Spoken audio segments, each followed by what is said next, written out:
Robinson's the runner at third with nobody out. Seaver pitching. Low outside fastball hit hard to right center field. Here comes Swoboda out of nowhere. Nowhere. He's made the most incredible catch in World Series history. Holy cow, Frank Robinson has tagged up and scored the tying run from third, but you just witnessed one of the great plays in World Series history. Listen to WAMF FM New Orleans 90.3 on your radio dial. Well, today we're going to talk about Bob Uecker, who just passed away, and baseball announcers. But as usual on the show, we're going to start off with a trivia question that we'll answer at the end of the show. Who was the first broadcaster of a Major League Baseball game? A, Harold Orland, B, Grant McNamee, C, Harry Wisner, or D, Grantland Rice? Now, we'll answer this question at the end of the show. And Mr.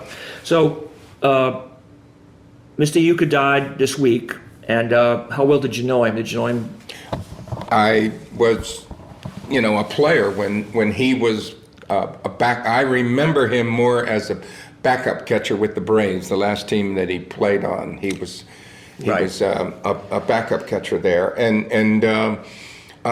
he would after the ball game in Atlanta, he would go off to what they called the Brave Falcon Lounge, which was a club in Atlanta. Okay. And he'd finish the game, take a shower, run on over there, and stand and do a half hour or so of stand-up comedy while he's playing baseball. And people talked about how funny he was, and it was original stuff, like a Joe Garagiola, where his mind just moved in those wonderful ways that found the humor in baseball. And Uecker would say stuff about he caught how do you handle a knuckleball. He said catching a knuckleball is easy. You just walk over there after it stops rolling and pick it up, that kind of thing. It's like and he had on the Braves a knuckleball pitcher in Phil Niekro, and it was a good one.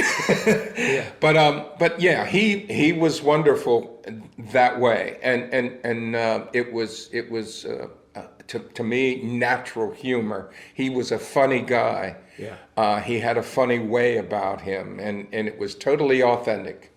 Well, I read, this is something I did not know, because about him was that I read stories about him, and that what you just said, he would go to that nightclub in Atlanta, and I think that nightclub may have been owned by Al Hirt. So Al Hirt supposedly saw him there and hooked him up with his agent, and that's when he got on the Tonight Show for the first time. Yeah, he did. So that was a New Orleans connection to getting his career moving in the right direction. Well, and of course, I think being on the Tonight Show was how he got the nickname Mr. Baseball. Right, yeah. Johnny It certainly Carson wasn't for his stats. Yeah. Well, Johnny Carson called him Mr. Baseball, according to what they said in the press reports, yes. Yeah, he wasn't a bad fastball hitter now, as a hitter, as I recall. but he never got a lot of at-bats because he was always in places where there was a stronger starting catcher. Right. Well, that's what I wanted to bring up about him. He made a living off of saying how bad of a player he was. Yes. And of course, in relation to some of the other players, he was not, one of the better players. But nonetheless, if you're somebody who makes it to the major leagues, you're a damn good baseball player. Well, but this was a joke too that would circulate in Major League Baseball. You'd hear, especially a backup catcher. He was like worried about the starting catcher getting hurt. Because he would fill in and they'd find out he really couldn't play. Now I'm in trouble. I got to play. Well, that's one of the lines that he said. He said, it takes, if you have some ability to play, that's one thing. But, to stick in the major leagues as long as I did with no ability, that's a real talent. But I'm sure but in relation to the rest of America, he was a really good baseball player. He wouldn't have been in the major leagues for that long. He got to that level, and obviously his sense of humor was on a different level. Right, and like you said, he probably worked on it all the time, and he realized that he could probably do something with it. And I do some comedy, so you when you get into it, you constantly think about it. And I saw something on Facebook the other day. I read it to him.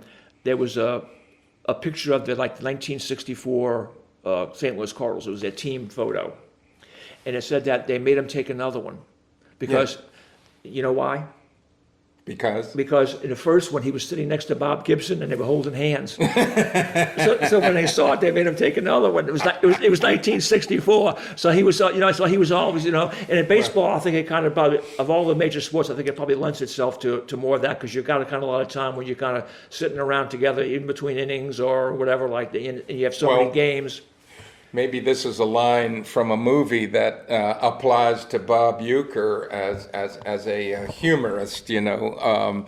Wasn't it the movie the best year of my life when the guy said something to the effect of dying is easy, comedy is hard. Oh, yeah. Somebody said it. I don't know who said it, but yes, yeah. But so you've been on both sides of this issue. You've been in baseball, not so, and you still are. You did Tulane last year. I think Tulane called the commentary, and you did the team that I called the team formerly known as the Zephyrs, because I don't use that other name. And there's kind of when you became a member of the press, a sports press as well. I mean, there's kind of a dynamic that shifts there, isn't it?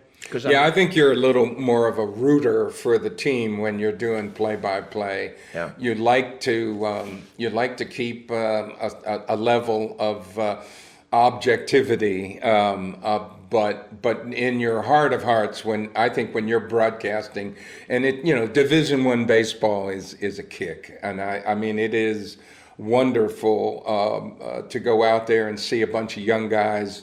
Late teens, early 20s who go out there with their hair on fire. They got enough skill, and they bring that into play to make the game interesting, and they try as hard as you can imagine. And I just love that effort. The effort is palpable and part of the product, and that's what's great about Division I college baseball to me.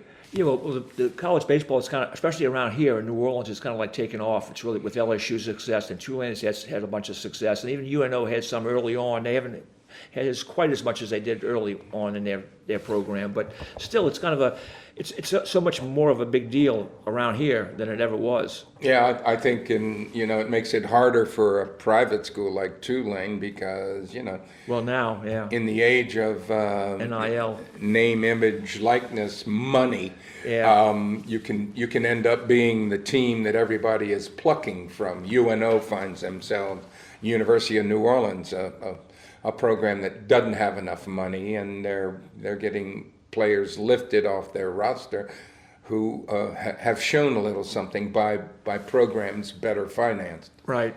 I mean, if you're a college, you've got a shot down the line if you can get a couple of maybe stud pitchers for a year or two, but then somebody else scoop them up, of course, if they're that good. Yeah, and it just means that as a head coach and coaching staff in college baseball, you got to work hard. Yeah. But there are ways to get out there and find guys that are looking for another year or a better opportunity. And I think there's enough talent rolling into baseball, and there's enough guys out there in those circumstances where they're not getting to play. They're getting, they're stuck behind somebody where they're not getting the opportunity.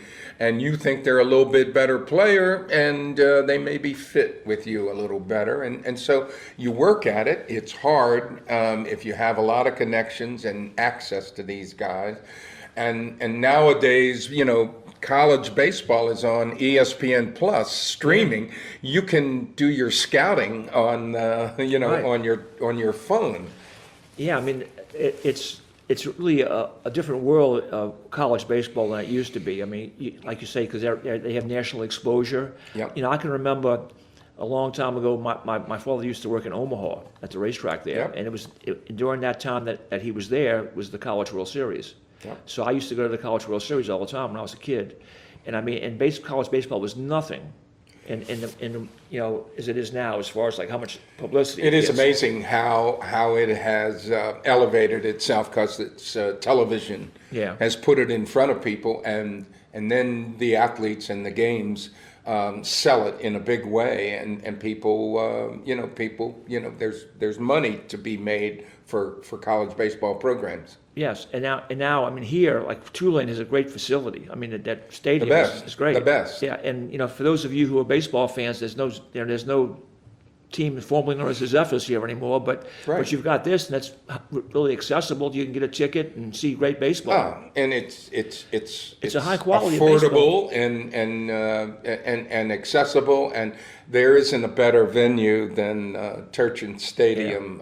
It's as intimate a baseball environment as you're ever going to see. I really, because it's a private school, and you know how New Orleans is funny about those things, where we're so regional in some ways that they don't quite get the attention they really deserve. Yeah, I think that's true. Absolutely. But I got off a little bit of how I wanted to fashion this show, but what I wanted to get to in the beginning of it was, as a player, often I think players, at least they used to have, almost an adversary position with the press sometimes. Could be. Yeah, could be. Depending on the nature of them. I played in New York when you had, 4 or 5 of the best baseball writers that you could ever be around. Right. I mean, they knew the game. They understood it. They didn't always approach you the way they wanted. I had some difficult times here and there with certain writers when you felt like they were getting personal, or accusing you of certain things, and you get a little defensive about it. But yeah, you're right.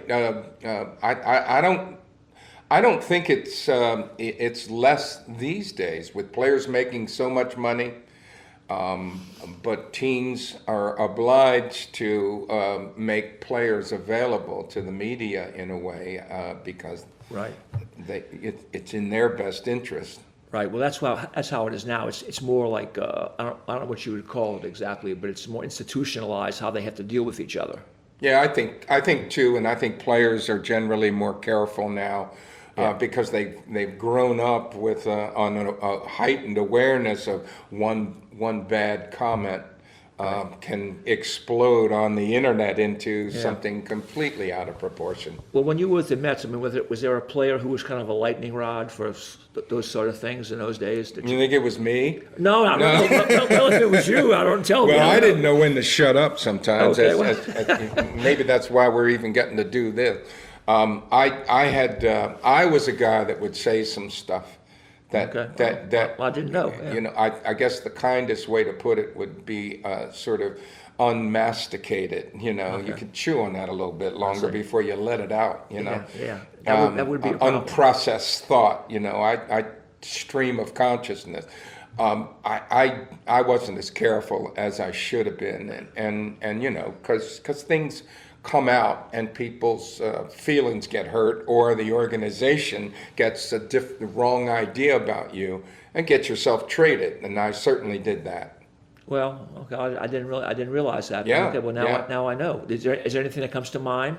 Well, I mean, I remember back in 1970 after the '69 season when we came off the pace and won the World Series, as a complete underdog against the Baltimore Orioles, my hometown team. That's true. And it was the highlight of my career and everybody else I played with pretty much. In 1970, the team was struggling, and we were giving up a run or so more a game. And even though we scored a little better, some writer comes walking by, Larry Merchant is his name, and it comes to me, said to me, "What's the matter with this team?" And I give him this running diatribe of why we're coaches aren't working as hard, and said things that was just like, what was I thinking? Well, obviously nothing. But it put me at odds with an organization that I came into baseball as a part of. My original organization was the Mets, and there were times when I thought I knew something that I didn't know anything, and I wasn't careful, and the upshot was I got myself traded across town. Well, not immediately. I got traded to Montreal, which is like over the border. Yeah, out the country. It's like they sent me out of the country. You were banished. I got in trouble with French. Gene Mock, the manager there. Made some crack about something or other. I might have been kidding. I said, "Who's managing this team?" I was saying it like a joke. In the shower. Of course, the managers, hearing all of this in the shower. Next day, I get traded, to the Yankees. Thank you very much. Yeah, well, could have been worse. Yeah, well, one was a negative, this was a positive. Well, I see that you're wearing your Mets alumni jacket today, and I know that you're back in the good graces with the Mets. Well, I have a relationship with the team which I really enjoy. I go every year to the Met Fantasy Camp, which is a bunch of us old guys coaching up guys that come in there, want to put the uniform on and play baseball, and that's what we do. In another, on the 25th of January, I'll be in New York. My wife and I are going up there for a fan fest. The team is trying to beat the drum a little bit in the off season, and they invited me up there to hang out, sign some autographs, and try to build a little enthusiasm, which I'm happy to do. Yeah, well, I'm sure you enjoy that, don't you? It'll be fun, man. Yeah. You connect with people. There's still some people around who remember some of my career. Sure. They're older people. Well, I mean, they're all in walkers and stuff, but it's okay. Well, you're being a little modest here. I think I remember I was online a few years ago, and I read it, and it was about you. And there were these people. There were like dozens and dozens of people saying how they grew up in New York and how you were their hero and what a nice man you were, what a nice gentleman you were. And I try to be decent with people. And the other thing is, well, I know that you do. You find out as you get older, and you've done a few of these baseball card shows. I don't do as much of them anymore, but people come in front of you and they want an autograph on something they've been hanging on to for a while. And you know what? You realize in a deeper way what you were out there trying to do for a living impacted people's lives and created memories for them that they carry the rest of their lives. Yeah. And you know what? What a wonderful privilege it is to be able to do something with that as a byproduct. Right. Well, I think that's true. I mean, I was going to get a little bit negative here, which is my lot in this situation here. But just what you said about giving autographs to people. I had that incident with Rocky Colavito when I was a kid, when I was at the All-Star game, and my dad and I were walking along, and I asked him for his autograph, and he pushed me out the way, and he told me no. So my dad and him got into an argument, and Colavito's brother had to get in between them with bats. And well, that was I thought rather unkind, and there were times when I couldn't sign autographs and whatnot because you're in the middle of something. Sure. And it wasn't like something you always wanted to do. Yeah. But I always tried to make room for it because it just seemed like a simple thing if you could do it. Maybe you make somebody's day by signing something for him. Well, that's what my dad told Colavito and me, actually. He said, because my dad had played in the NFL, and he said, listen, man, he said, he's a kid. You don't have to give him your autograph, but you have to treat him like that. And my dad said, I used to give autographs when I was tired. I played football after the game, and I would stop and give them, But I mean, people are different. And, you don't know what was going on in his life at the moment, but nonetheless. Right, but there are some guys that had real negative attitudes about that, and they, I mean, back then it was just, back when we played before an autograph became commodity. A commodity. Yeah.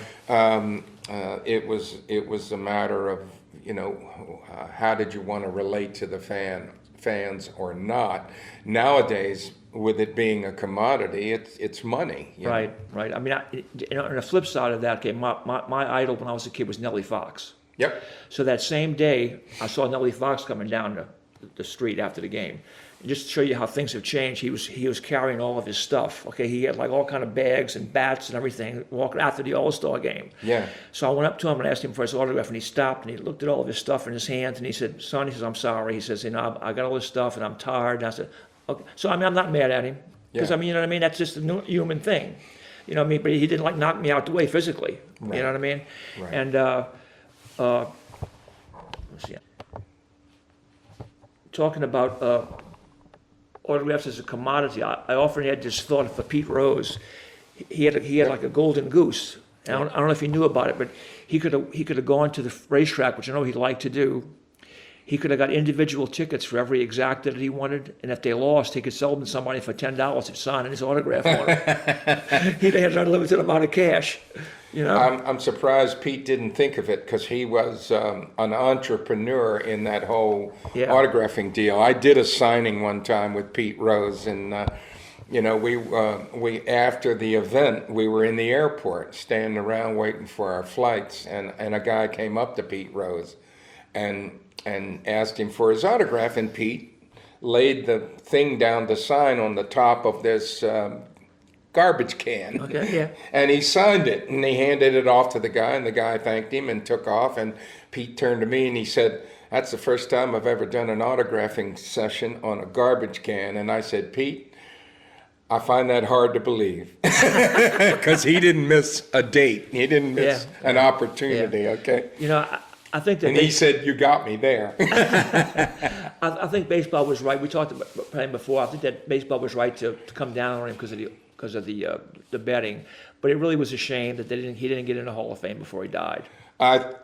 You know, I know there's some people that feel like he violated that fundamental rule that was up there on the betting on your own team and whatnot, and maybe he did do that. I wish for Pete's sake that he could have come a little clean a little earlier on in the process. Right.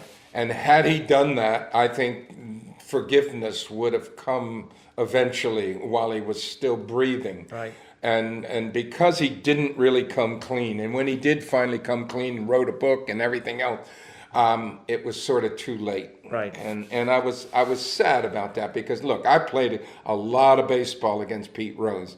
And I'm going to tell you something, nobody brought more energy, more desire, more confidence to the game. He elevated every position he played and never threw an at-bat away. I mean, he played the game the way you're supposed to play it, period. Why his gambling habit was able to diminish his legend is a tragedy. Well, that's an old story, you know, it's a Greek tragedy. Yep. I mean, and I didn't know him like you did, but he seemed more than a little rough around the edges in general. Yeah, you know, Pete didn't drink at all,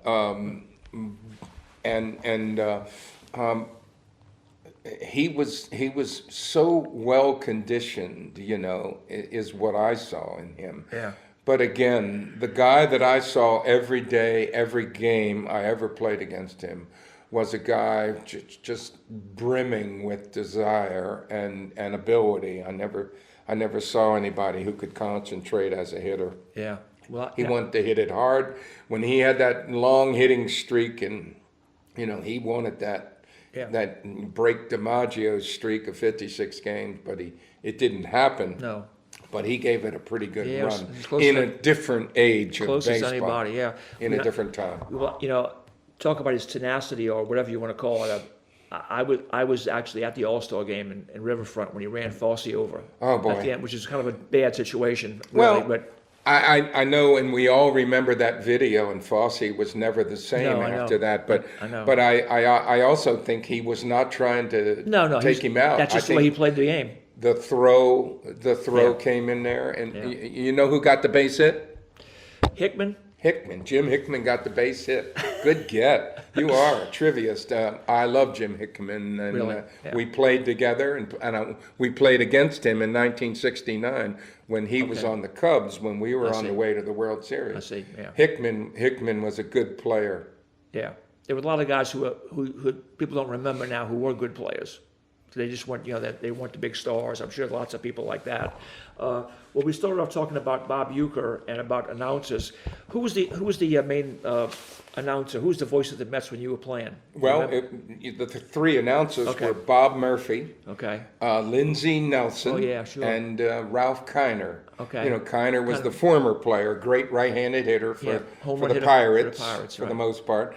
And Lindsey Nelson was one of those guys who had come into baseball, before television. And there was something about those guys who had broadcast baseball. Red Barber was one of them. Mel Allen. Where they started talking about the game before TV. Well, thank you, Ron. You've been listening to The Catch with Ron Swoboda, and I'm Chris Champagne. Thanks for listening.